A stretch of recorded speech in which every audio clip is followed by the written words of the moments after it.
We started with no-till in the beginning and realizing that maybe it's not just the no-till itself, but the ground needs to be covered. So in any way, shape, or form to keep the ground covered. Yeah, I think we're conserving a lot more water than we realize. There's no way to measure that I can see accurately how much water we're actually losing with bare soil.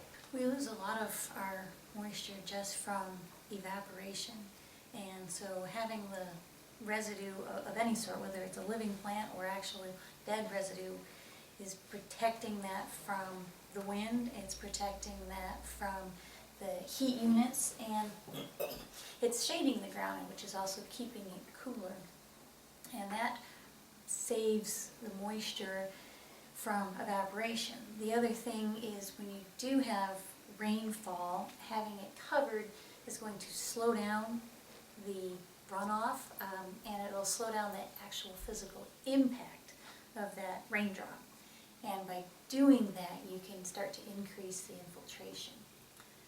As that plant material starts to decompose, you are increasing that organic matter and organic carbon component of the soil that allows that soil to hold more moisture and hold more nutrients at the same time, and also increases infiltration. Of course, we're in the middle of a drought, so I often make the joke when people come in and they're like, well, I plant a cover crop, I'm going to get better infiltration rate. Yeah, it's great, as long as it rains. You know, you'd have the best infiltration rate in the world. If it doesn't rain, it's still dry. And that's a concept I do try and express to people. But that is something that we notice time and time again. If you look out across the fields, you know, that cover is the most important thing. And one of the components people don't think about very often is the temperature of that soil. You can have easy a 20-degree difference under the residue as opposed to your bare surface soil. When you start to look at what the plant is using to grow, it's a huge difference. At a 70-degree soil temperature, 100% of that moisture is used for growth. 30-degree increase at 100 degrees, then only 70% of it is used for growth, and the rest has gone to evaporation. And by the time you get to, I think it's 110 degrees, then all of it is used for evaporation, and none of it is used to actually grow that plant. And you know, you start to look at plant growth when days get very hot, and that starts to play a big part.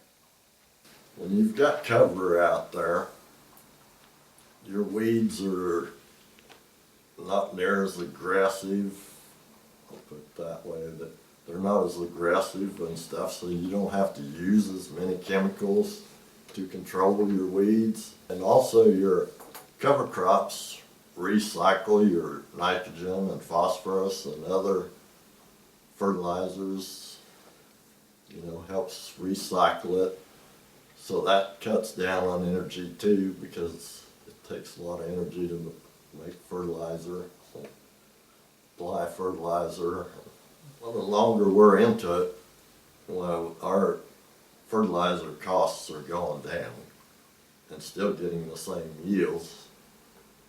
So I feel that they are, you know, recycling a lot more nutrients than what we first thought they were. Plus getting your soil healthier, your fertilizers and chemicals and everything work a lot better by having healthy soils. So I think we're saving more. We just not sure how we can measure it. And our soil health, I think we've increased our organic matter by at least 1%. When you look at the Haney test and those kind of tests that measure soil health, it's looking very, very positive.